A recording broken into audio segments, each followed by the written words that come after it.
Hello, everybody, and welcome to the conclusion of our The American Family TV series.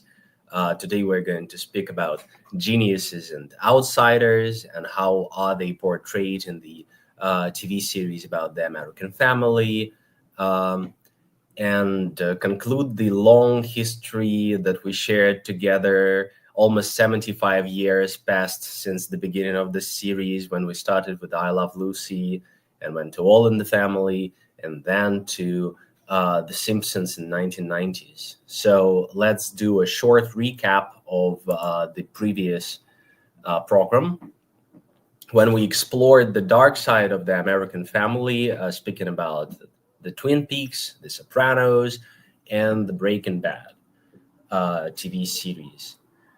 Well, basically, exploring the dark side of the American family allowed the showrunners and creators of TV shows to make a step from depicting characters and family members solely as role models, only just examples you should follow, or in the cases of Twin Peaks, The Sopranos, and Breaking Bad, that you shouldn't follow.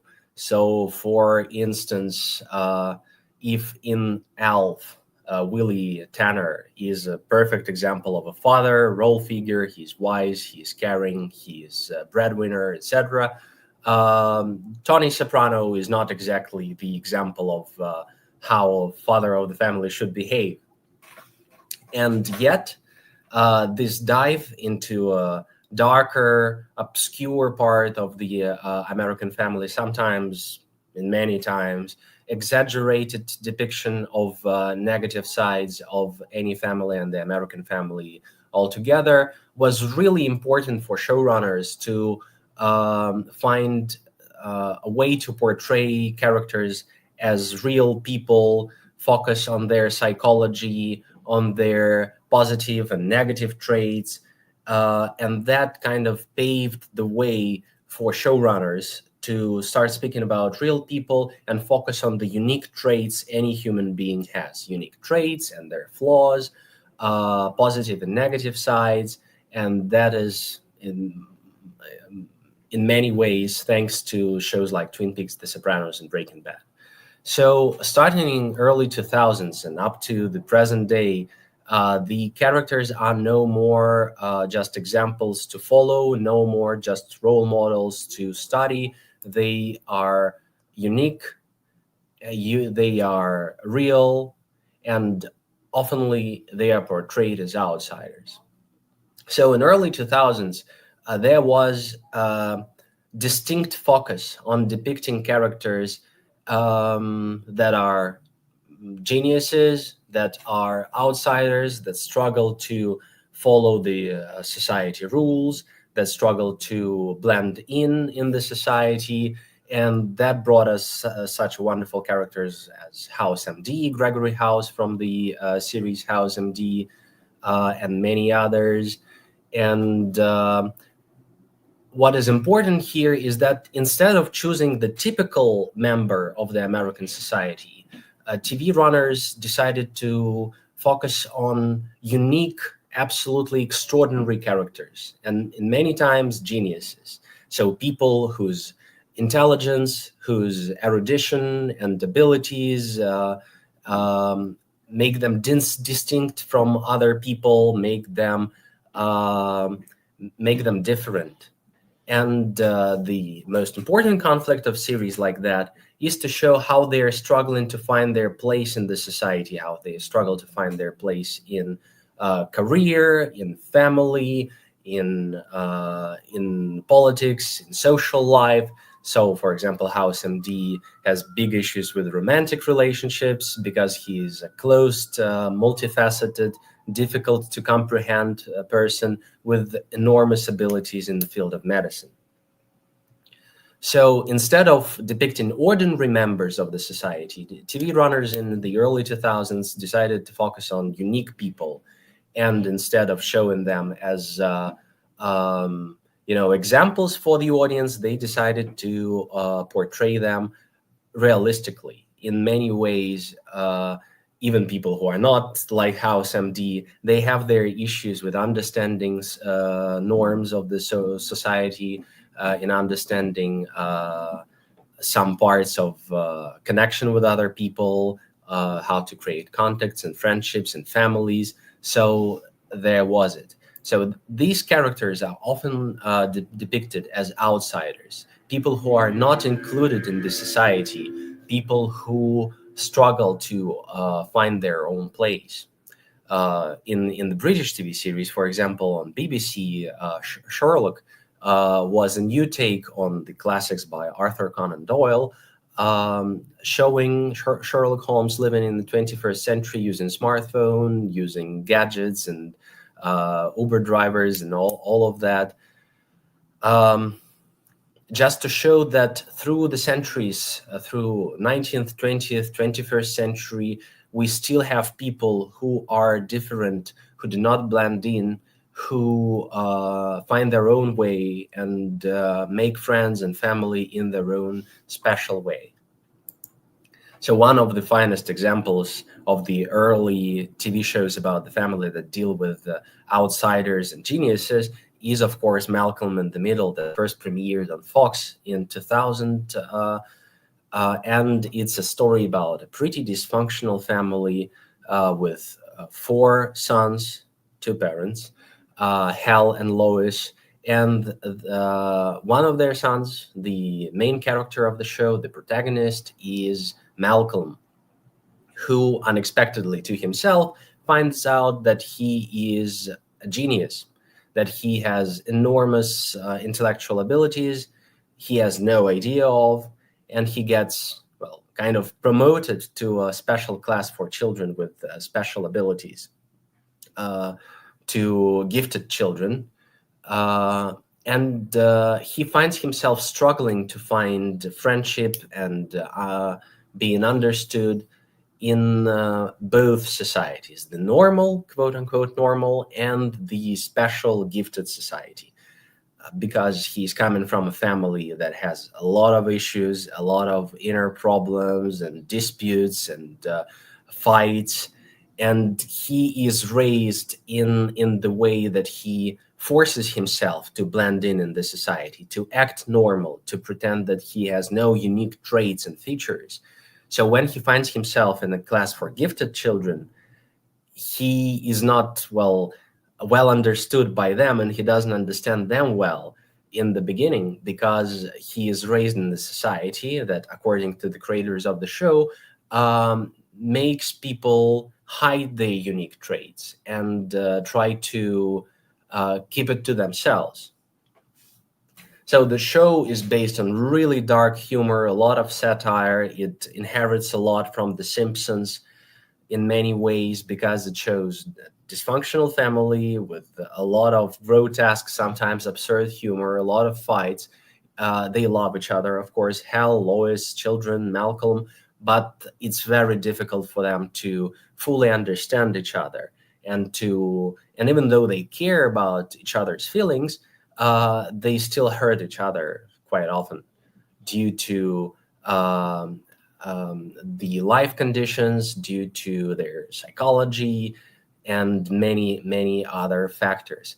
So one of the most interesting additions created by the showrunners to Malcolm in the Middle is that Malcolm, being really hiding his emotions and feelings, would break the fourth wall. So instead of communicating with other characters of the show, he would look straight in the camera and express his feelings and say what worries him, in a way kind of private to the audience, speaking straight to the audience member, to share his concerns and his troubles in his attempt to blend in both of the worlds, the world of gifted children and the world of regular school with its issues such as bullying, such as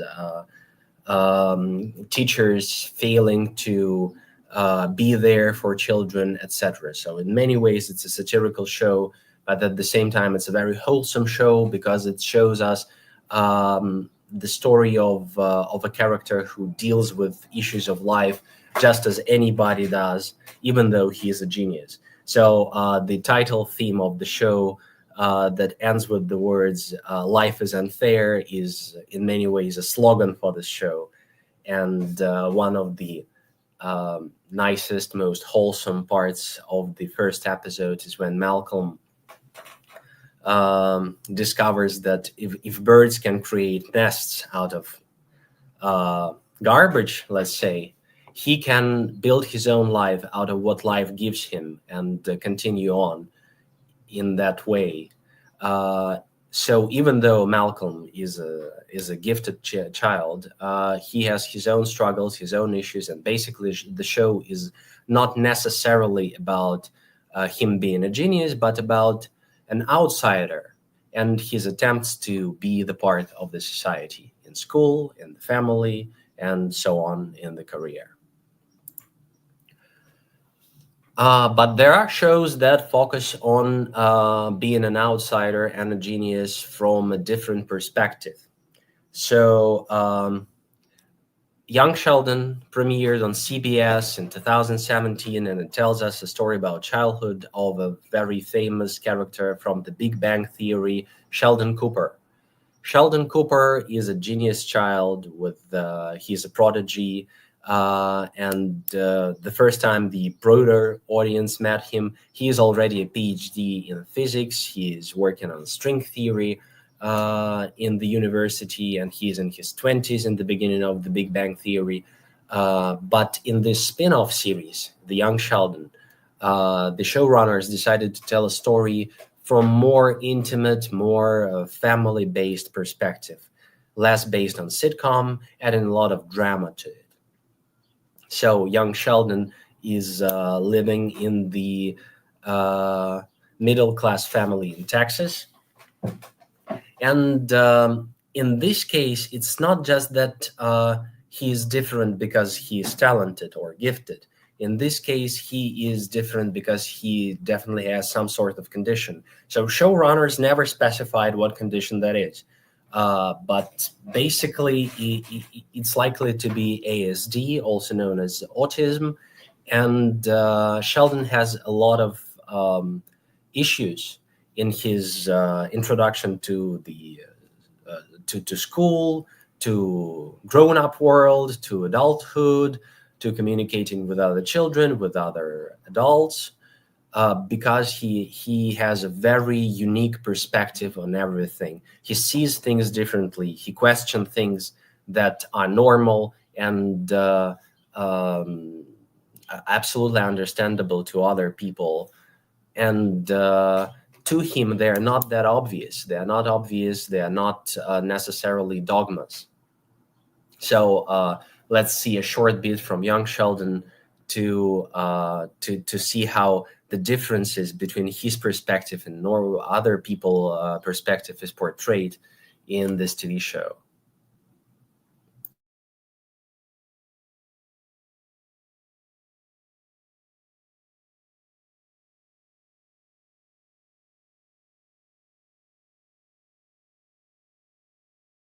Sensitive.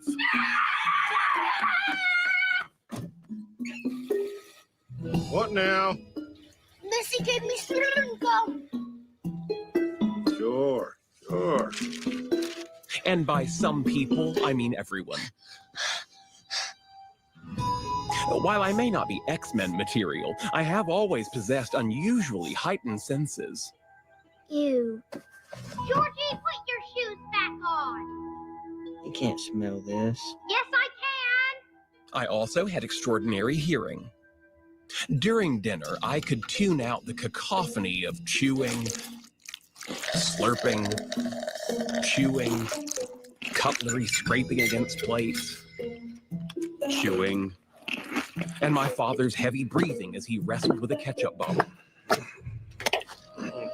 But tonight, there was one sound I couldn't tune out.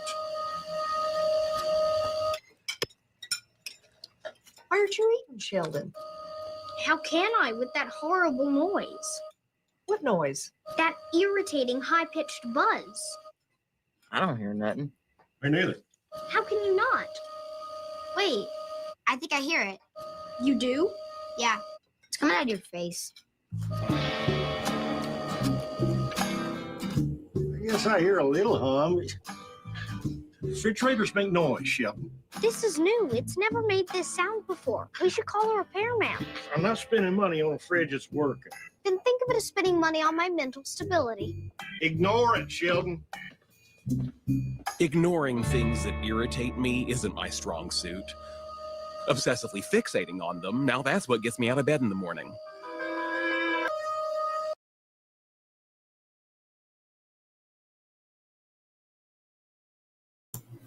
So I think what this bit from the show does perfectly is how it gives a point of view, the personal perspective of each family member to an issue that is so problematic to Sheldon, and at the same time allows the audience to hear the things how Sheldon hears them. So whenever there's an edit and we see a different member of the family, like father or brother or sister, they do not hear that. But whenever we see Sheldon on the screen, the humming noise from the refrigerator is getting louder and louder and worse. So that's basically the premise of the show, all in this wonderful episode where Sheldon later takes his chances on fixing the refrigerator, which shocks his mother when she comes back home and sees the refrigerator being completely demolished by Sheldon in his attempts to fix the sound. And it's not because Sheldon is spoiled, it's not because he is misbehaving or something like that. It's because what is normal to other people and what they can ignore, Sheldon simply cannot, because of how he is built, because of his nature, because of his character, because of how he feels and sees this world, and in this case, hears this world.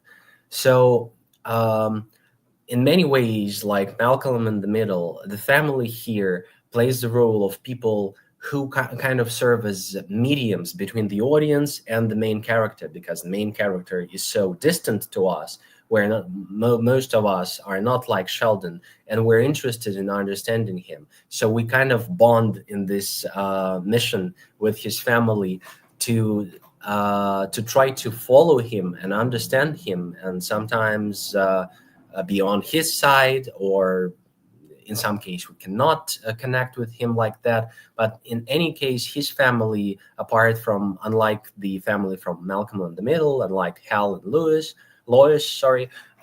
they are far nicer, let's say, and far more dogmatic in many ways. For example, Sheldon's mother, she is very religious, and she follows a lot of social rules, and she tries to be present in the society, and she tries to be in the various sorts of committees she cares for children. She tries to provide her wisdom to the children. But in Sheldon's case, with how different he sees the world, her wisdom, well, it doesn't really work. Because, for instance, in one of the best episodes of the show, when Sheldon's mother is worried that he is not into religion, instead of just reading the Bible and becoming a Protestant, just like his family is, Sheldon starts questioning everything, and he starts reading other religious books. He decides to read all the books that exist, actually: Hinduistic, Islamic, Catholic, or Christian Orthodox, Judaism, etc. So basically, he follows all the possible variations to compare the data and to find his own way, which doesn't really settle with his mother, because she is a dogmatic person. She believes in one thing and she doesn't question it. Sheldon, though, he does. So, and in young Sheldon, just like in the Big Bang Theory, there is a big combination of shows aesthetics and themes with the geek culture, so-called geek culture, culture that revolves mostly around comic books, TV series about sci-fi characters, superheroes, fantasy, board games, Dungeons and Dragons, video games, many things that are that are part of the geek culture, and they become some sort of a refuge, some sort of a safe haven for characters like Sheldon, and as we know, for his future friends from the Big Bang Theory. because in many ways it's like a closed club for people who do not really belong in the society how they see it, or how the showrunners or the creators of the movies and TV shows see the society. So the geek culture becomes an emblem, a mark of somebody who is an outsider in the society. And that, of course, brings us to the Stranger Things premiering on Netflix in 2016, basically being the first major success of Netflix broadcast, basically inviting millions and millions of people to join Netflix, subscribe to Netflix, and see what else comes on this channel, on this streaming service. So absolutely, in case of Stranger Things, the geek culture, the comic book aesthetics, the aesthetics of 1980s with its cartoons, TV shows, sci-fi mania, adoration of Star Wars films and Star Trek and Dungeons and Dragons Origins is a very big part of the aesthetics of Stranger Things. But unlike all the previous shows, this show represents an American family in a very, very different type of situation, because unlike the realistic depiction of the world, here we have a realistic family living in a sci-fi horror and mystery world where devilish creatures run away from the secret military laboratories, haunt people, eat people, kidnap people. And basically, the main plot of the first season of Stranger Things, as it's premiered in 2016, the main plot is the boy named Will being kidnapped by a monster from his family, and the rest of the city trying to save him and find the way how to get him from the parallel dimension where he is trapped because of the monster who brought him there. And here we see another family, which is not, of course, dysfunctional in the way how Malcolm in the Middle portrays it, but it has its own flaws and it has its own disadvantages. And there's a lot of struggle for a single mother of Will and Jonathan to bring enough food for the table, to take care of their children, to just pay enough attention to make sure that they're safe, especially because both of her children are outsiders in their society. They are very different. They are completely unlike each other, but at the same time, it's difficult for them to blend in. Jonathan, for example, he's just a quiet kid with some sort of moody spells, and he isolates himself from society. He's used to hide his emotions because he's worried for his brother, he's worried for his mother. He has very difficult relations with his father, who left the family when they were children, when Jonathan and Will were children. And so for Will, isolations and being single is kind of normal, and he knows how to live life like that. And he has his own hobbies. He has a lot of solitude in his life. And even though he wants to be part of a good company, he doesn't see anybody around him, other teenagers and school children, as people that fit to be around him. Will, on the other hand, he is different, more in a young Sheldon way. He just has a different approach to life, and apparently he was born like that. At the same time, Will, unlike Jonathan, has a lot of friends, the main characters of the show that gather together. They play D&D. Will has his own wizard character who saves everybody. And once again, in this case, tabletop games, comic books, TV shows, movies, sci-fi subject, they serve as a very, very specific way to provide safety, comfort, soothing to the characters of the show. So whenever he escapes the real, quote unquote, real world with its struggle and troubles and worries, he meets his friends and they watch movies together about distant galaxies, about elves and dwarves and knights, and they play Dungeons and Dragons together, where they change their personalities from vulnerable and afraid of life children to heroes, knights, wizards, etc.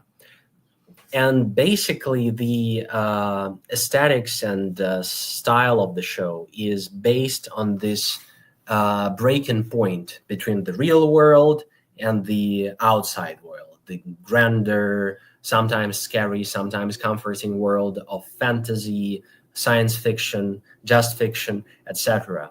So, in many ways, when Will is kidnapped by a monster, it is a metaphor of his escapism. It is a metaphor of his failure to communicate with the real world. In many ways, this terrifying, slimy, and grotesque world where Will gets trapped in.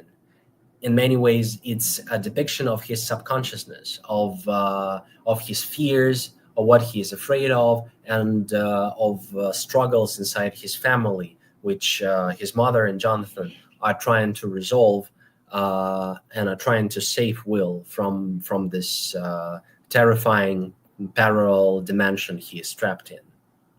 Another important part of Stranger Things is that it depicts how a literal outsider gets its welcome in the family, how a character from outside world who knows darker side of it gets its welcome, hers welcome in the family of the main characters. So I'm speaking about a girl named Eleven, who is a gifted child, a prodigy with superhuman abilities,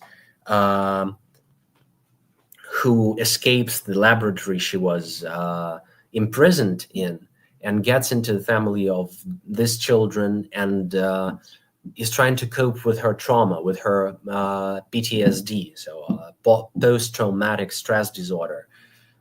She is very vulnerable, very defensive, afraid of everything, and basically through her connection with main characters, she finds her way to start trusting people, start caring for people, and be there for them, and learns friendship and normal joys of life, such as television and fast food and things like that. So another subject of the Stranger Things is homosexuality. It's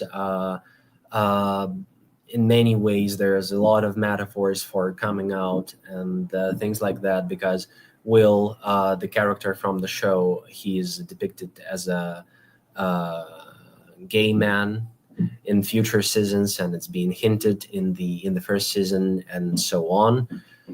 And it's an important part of the story because apart from coping with trauma, we have a refuge from stigma. And up until recently, a lot of personal approaches to life, let's say, were stigmatic. They were considered bad, unhealthy, wrong, etc. So Stranger Things, as many shows that released in 21st century, focuses on showing how people can be different without being dangerous or bad for each other, without harming anybody, just by being themselves. And that's basically the story for Will and Jonathan, for almost any character of the show, because the deeper we look at their lives, for example, the town sheriff, the more we know about them, and we see that they are not just role models, they're not just symbols depicting some sort of role in the society or in the family. They all have their traumas, they all have their things to be afraid of. They have all their own reasons to never give up and to look forward and not to surrender to the traumas and fears that haunt them. So that's a very important part of the aesthetics and the subject of the show, that horror and mystery is not always paranormal. Sometimes it's just things that happened, bad things that happened with good people. And the reason why people have a society and people have a family is to find the way to deal with these issues or to cope with them, to provide refuge and safe haven from traumatic and stressful things that happened or are happening with the lives of people near us. So that's the Stranger Things.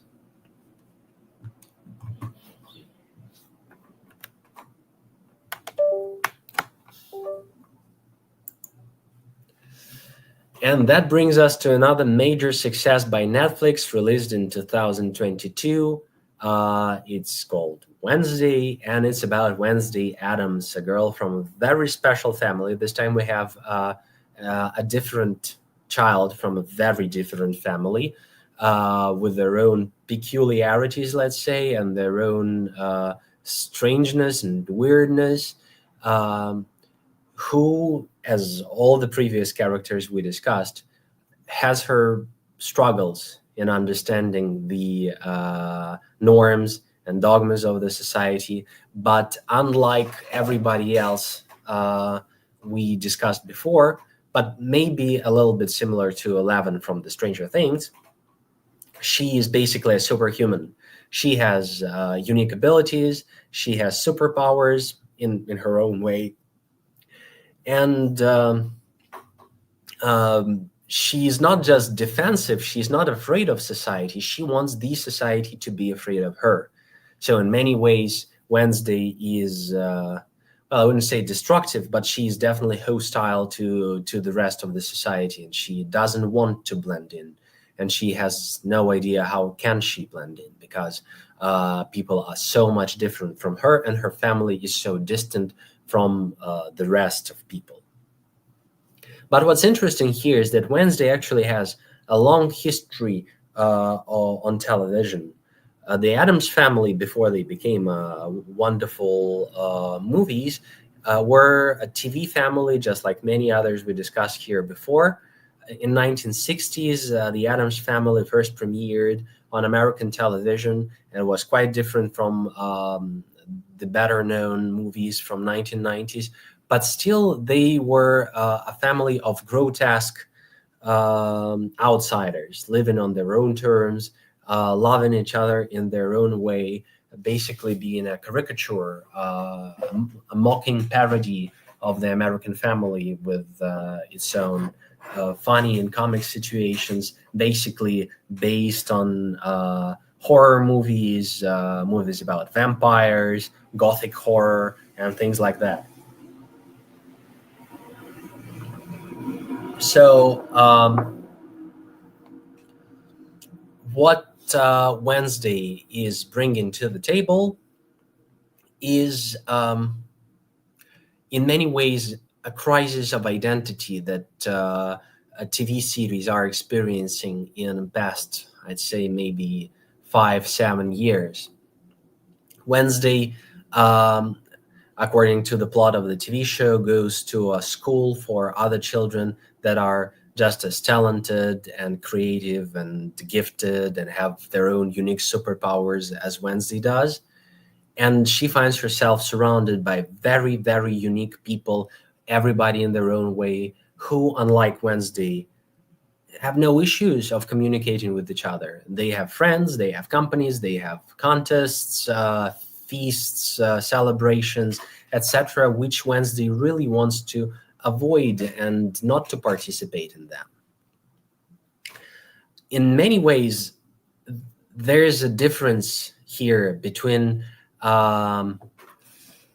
Wednesday and the Addams Family movies, because the Addams Family movies were taken quite different take on the differences of the society, basically being less focusing on the good sides of understanding each other and following each other's example and learning from each other. The Addams Family is far more satirical and more cynical than Wednesday, because, well, basically, with Wednesday being surrounded by superpowered children with superpowers, there is a definite crisis of identity in the structure of the series, which is, if everybody is unique, if everybody is completely original and unlike each other, so doesn't that mean that basically everybody is the same?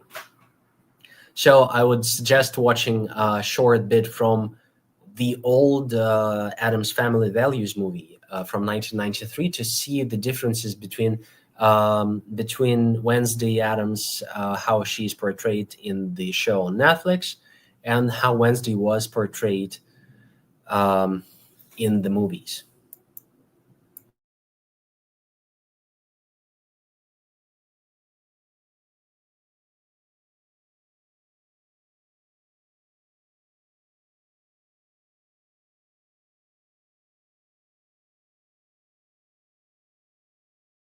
So glad we invited the Chippewas to join us for this holiday meal. Remember, these savages are our guests. We must not be surprised at any of their strange customs. After all, they have not had our advantages, such as fine schools, libraries full of books, shampoo. How? I am Pocahontas, a Chippewa maiden. An Indian. Enough said. And I am Running Bear, betrothed to Pocahontas in the play. 20 grand for summer camp. He's Mr. Woo Woo. We have brought a special gift for this holiday feast.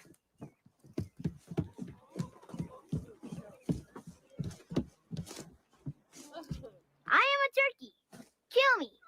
What a thoughtful gift. Why, you are as civilized as we, except we wear shoes and have last names. Welcome to our table, our new primitive friends. Thank you, Sarah Miller. You're the most beautiful person I've ever seen. Your hair is the color of the sun. Your skin is like fresh milk. And everyone loves you. Stop! Sit. Wait. What? We cannot break bread with you. Huh? Becky, what's going on? Wednesday! You have taken the land which is rightfully ours. Years from now, my people will be forced to live in mobile homes, on reservations. Your people will wear cardigans and drink highballs. We will sell our bracelets by the roadsides. You will play golf and enjoy hot hors d'oeuvres. My people will have pain and degradation. Your people will have stick shifts. The gods of my tribe have spoken. They have said, do not trust the pilgrims, especially Sarah Miller. Gary, she's changing the words.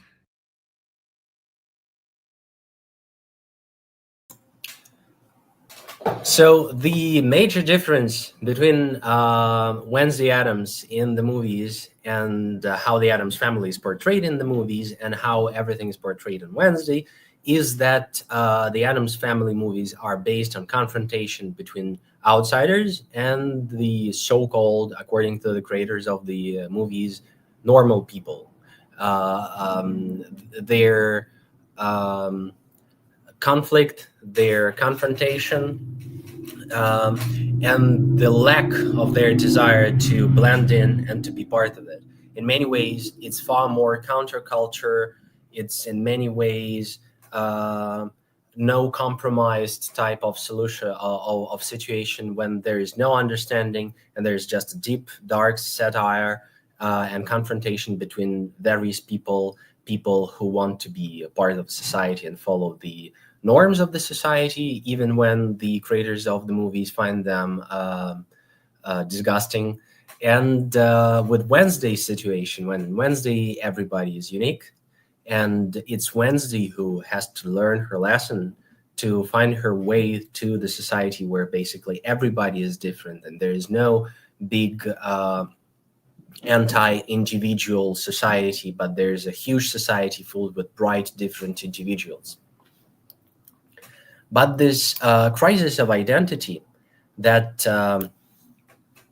is portrayed in many ways, or at least represented in Wednesday, found its peak form in the TV show that premiered in 2013, and in many ways summarized all the struggles and attempts to find an understanding of the modern American family in the 21st century. So the show that premiered in 2013, named Rick and Morty, premiering on Adult Swim and Cartoon Network in 2013, it brought something completely different and completely special to the audience in the United States and all over the world.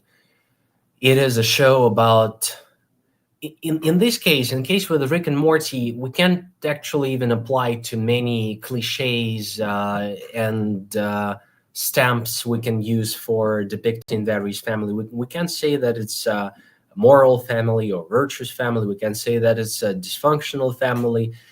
It's in many ways a modern family, a family that questions the whole nature of the family, why people live together, why people live like that, why the gender roles are distributed in the way they are distributed, who should be the breadwinner, who should be the housekeeper, who should be, or whether should we have a breadwinner and housekeeper.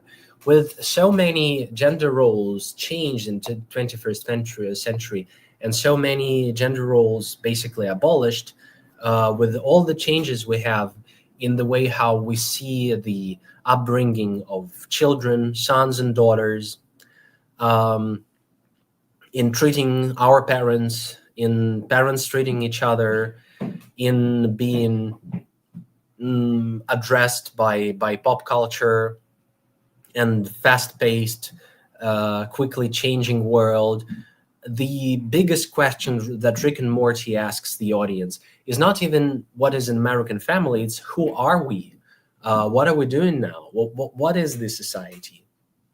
What is the meaning and the purpose of the norms of the society and of the family as a unit? Is it even worthwhile in the 21st century? Should it work the way it used to work? Should it work at all? Is there a way that we can find to change the issues, to solve the problems?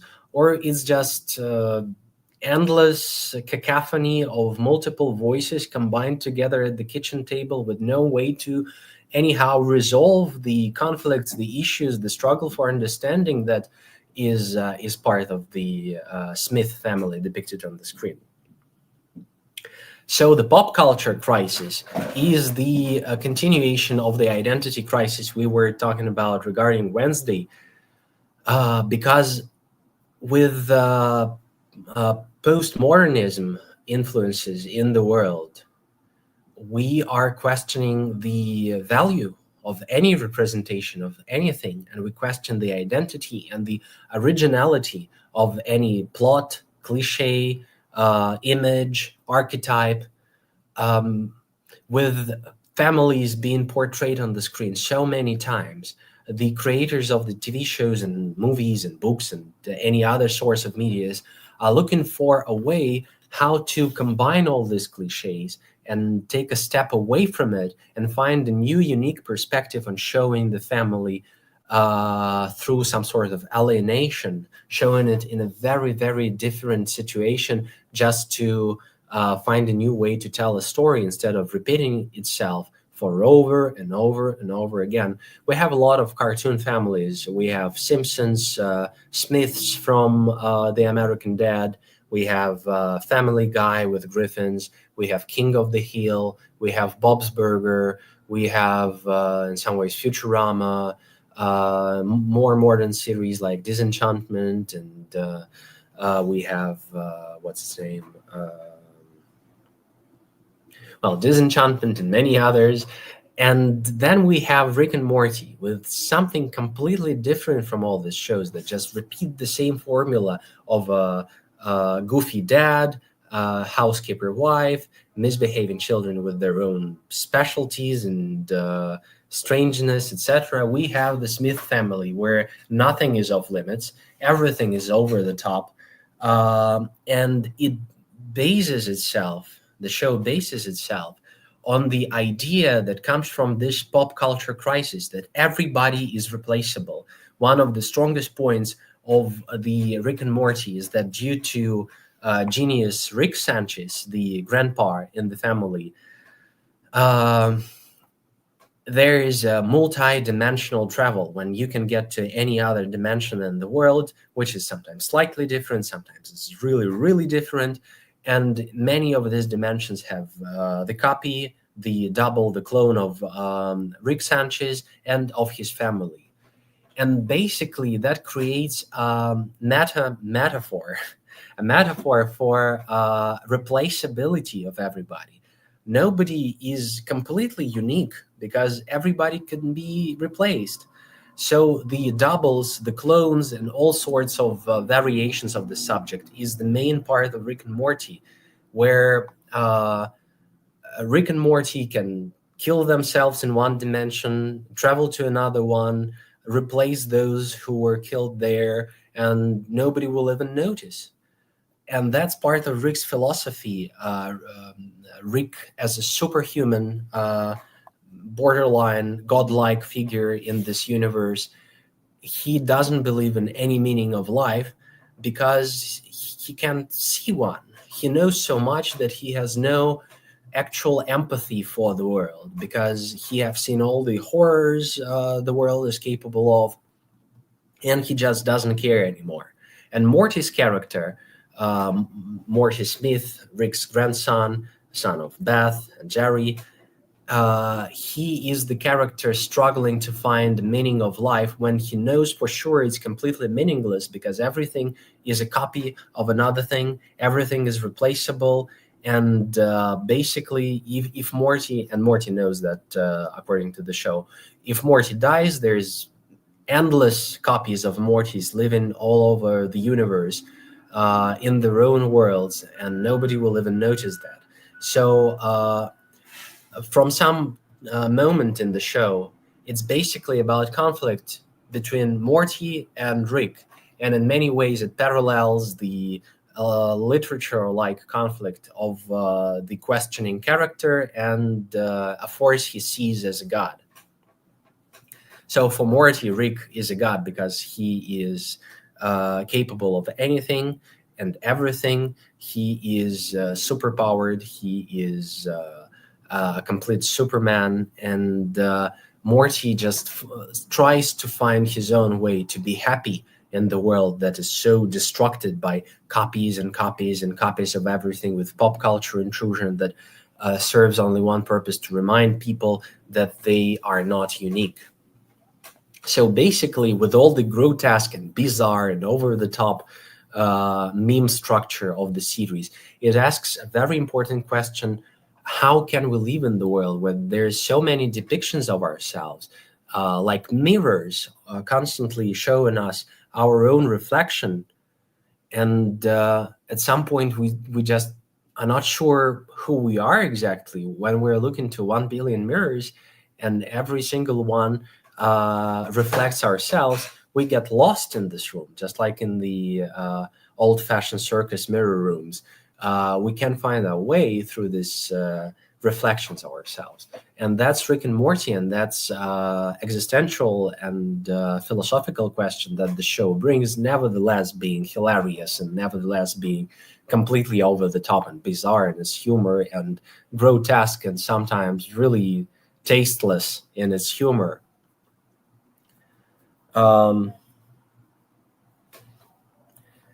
And of course, there's a lot of so-called geek culture quotes here as well. Star Wars, superhero movies, Avengers, Marvel, things like that. And it's a big part of the aesthetics of the show and the references to pop culture that is being mocked by the show. But at the same time, the show is definitely descending from the pop culture.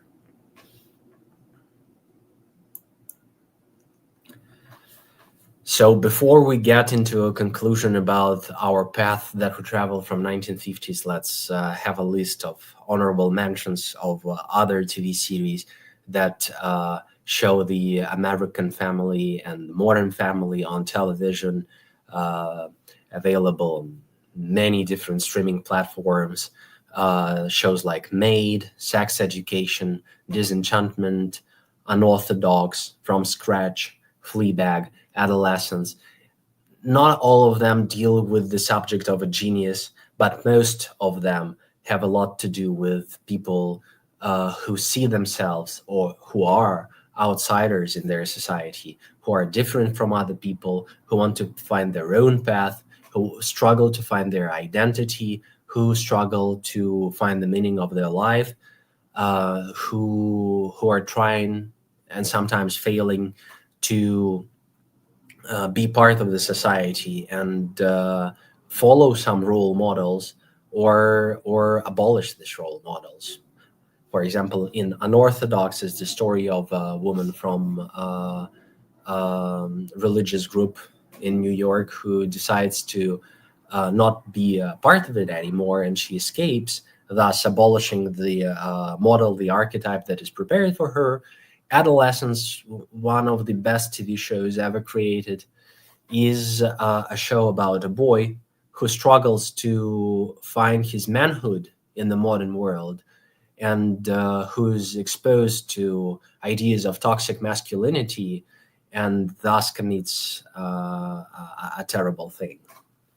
So with all that said, let's get back to the sofa with the Simpsons and just trace the path that the American televisional family went through for the past 75 years, starting with I Love Lucy, which was revolutionary because it has a female protagonist on the screen, which was revolutionary because it had a pregnant woman being broadcasted on the television. Through the struggles and social, political conflicts and scandals of All in the Family, to Simpsons with questioning, are we sure that the family should look like this, or is it more unique, more original, less well-received family, is in fact more realistic depiction of a family.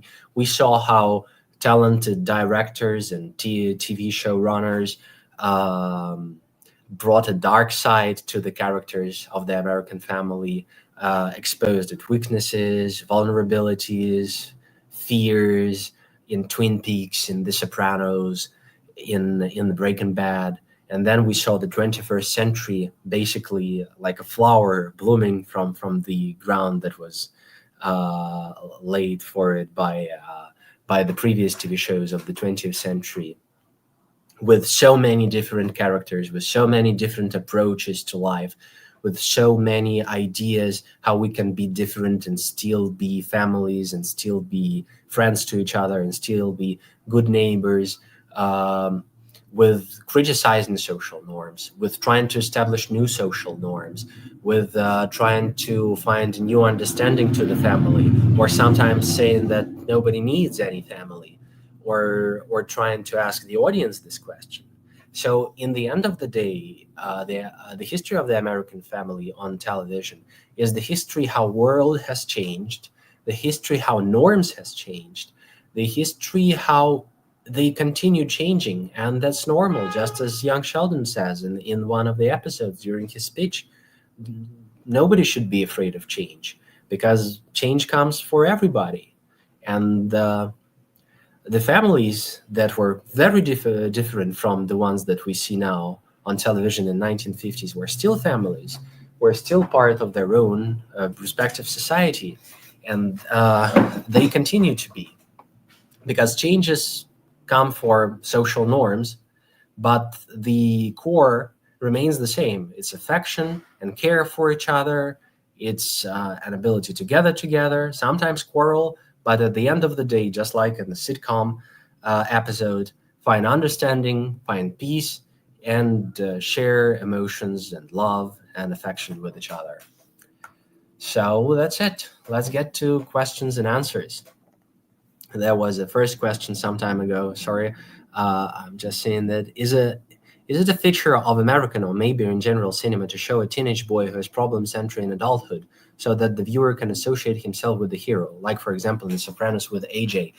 I'd say so. I think one of the reasons the family series are so popular is basically that whomever watches the series, he finds somebody to bond with. So if you are in your period of adolescence when you are watching Sopranos, it's more likely that you will associate yourself with AJ in the Sopranos because he's just closer to you. His problems are closer to you. A person in his 40s would more likely to bond with Tony. A woman in her 40s would more likely to bond and associate herself with Carmela. That's basically the matrix of the family. We have this inner understanding of the roles of the family, our own opinion on it, but still we kind of look at the story from the perspective of the person we associate ourselves with. Question 2.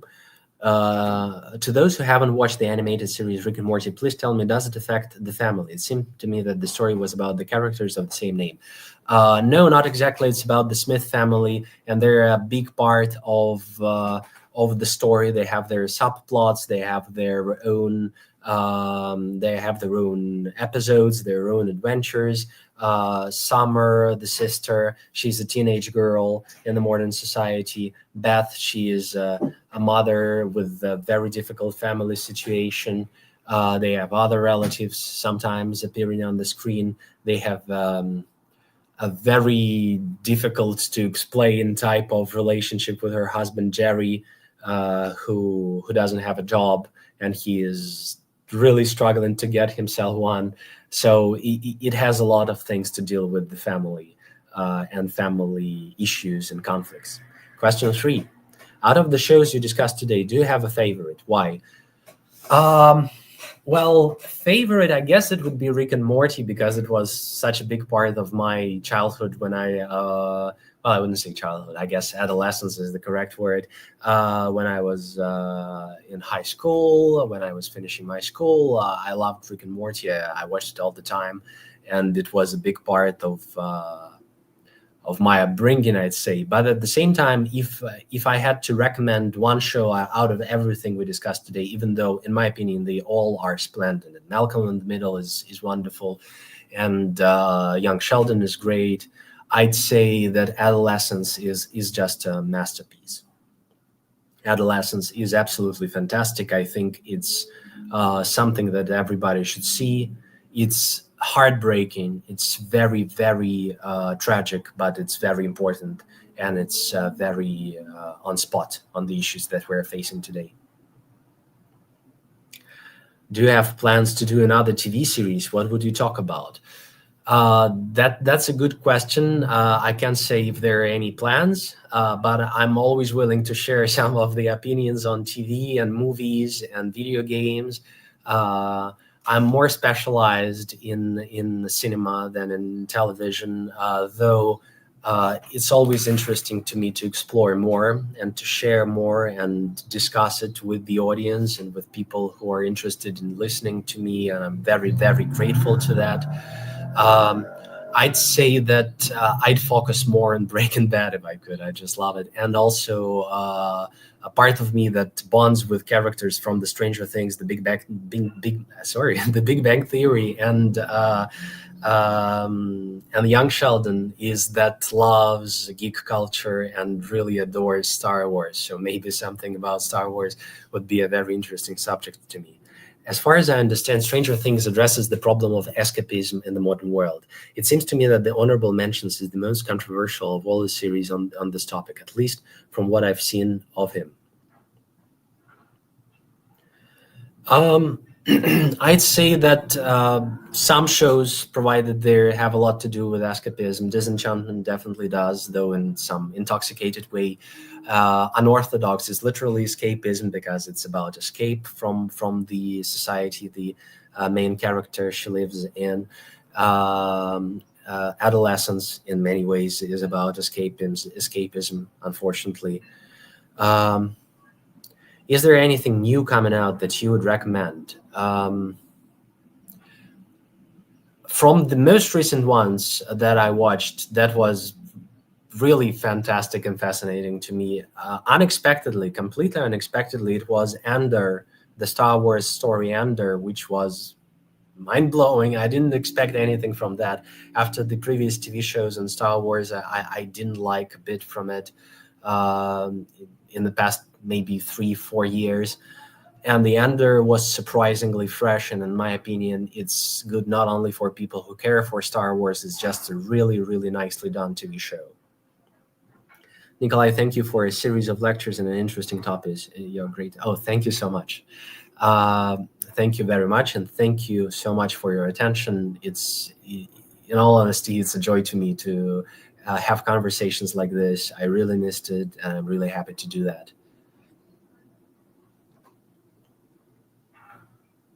So if there are no other questions, I guess we can call it a day and call it the finished story, at least for now. And thank you all very much, and goodbye.